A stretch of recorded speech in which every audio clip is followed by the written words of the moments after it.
ሰሞኑን እያየሁት ያለሁት ነገር ደግሞ በቴክስትም እንደደረሰኝ ማለት ነው። እንዳንቺ የበሰለች ሚስት ካለች ፈልጊልን፣ እንዳንቺ የበሰለች ሚስት ባገኘው የሚሉ ወንዶች ናቸው። እና እንደኔ የበሰለችን ሴት ማግባት የምትፈልግ ከሆነ ከሷ የበለጠ መብሰል አለብህ። አትሊስት በሷ ልክ በሳል መሆን አለብህ። አለበለዚያ ልትመራት ልታስተዳድራት አትችልም።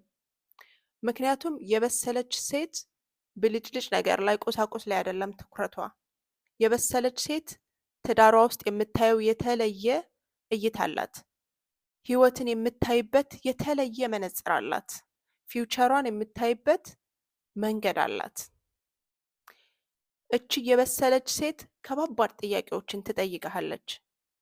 ከባባድ ሀሳቦችን ታመጣለች እና አንተ ለዚች ሴት ለምታነሳው ጥያቄ ለምታመጣው ሀሳብ ቁጭ ብለህ ልታናግራት፣ ጥያቄዎቿን ልትመልስላት ይገባሃል።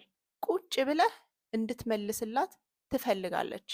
ለምትጠይቅህ ጥያቄ ለምታነሳው ሀሳብ ተመጣጣኝ የሆነ ነገር ይዘህ እንድትመጣ ትፈልጋለች እና አንተ የዚችን ሴትዮ ጥያቄ መመለስ የማትችል ከሆነ ሀሳቧን እንደ ሀሳብ ተቀብለህ በትክክል ቁጭ ብለህ መወያየት የማትችል ከሆነና በሳል ካልሆንክ ሀሳቧ ሊከብድህ ይችላል። ላትመልሰው ትችላለህ። ጥያቄዎቿን ላትመልስላት ትችላለህ።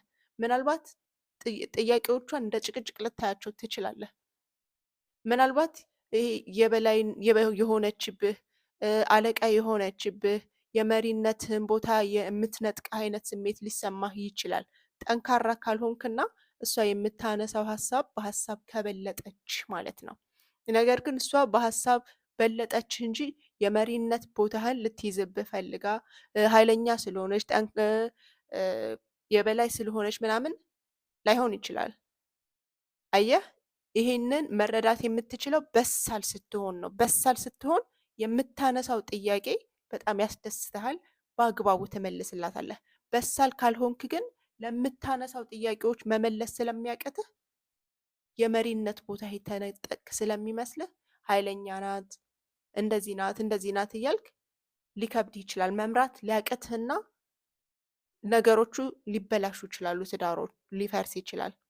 በእርግጥ ሁሉም ወንድ ላይሆን ይችላል። አትሊስት በሀሳብ ብትበልጠውም እንኳን ማለት ነው በጣም ኮርቶባት የሚኖር ሰው አለ። ያ ማለት መሪነቱ ተነጠቀ ማለት አይደለም። ሁላችንም በሀሳብ ከፍና ዝቅ እንላለን። ነገር ግን በአብዛኛው እንደኛ ባህል ወንድ ልጅ በሁሉም ነገር መብለጥ አለበት ተብሎ ስለሚታሰብ ማለት ነው። ስለዚህ የሚሻለው እኔ ለወንዶች የምመክራችሁ በሳል ወንድ በሳልን ሴት ቢያገባት ቁጭ ብለው በስነስርዓት መነጋገር ይችላሉ። የምትለው ነገር ይገባዋል። ገባችሁ? በመጥፎ አይተረጉመውም። ከባድ ሀሳብ ስታመጣ በመጥፎ አይተረጉመውም። ያልበሰለ ወንድ ደግሞ ያልበሰለችን ሴት ቢያገባ አትፈትነውም። ከባባድ ጥያቄዎችን አትጠይቀውም። ከባባድ ሀሳቦችን አታመጣም። ያልበሰለች ሴት እንደዚህ ህይወትን የምታይበት ያልበሰለ እይታ ነው ያላት። ህይወት እስክታበስላት ድረስ አትፈትነውም። ሊመራት ይችላል። የበሰለች ሴት ግን ላልበሰለ ወንድ በጣም ትከብደዋለች። ስለዚህ የበሰለ ከበሰለ ጋር ያልበሰለው ደግሞ እዛው ካልበሰለው ጋር፣ አለበለዚያ እንትን ከማትችሉት ነገር ጋር አትጋጩ።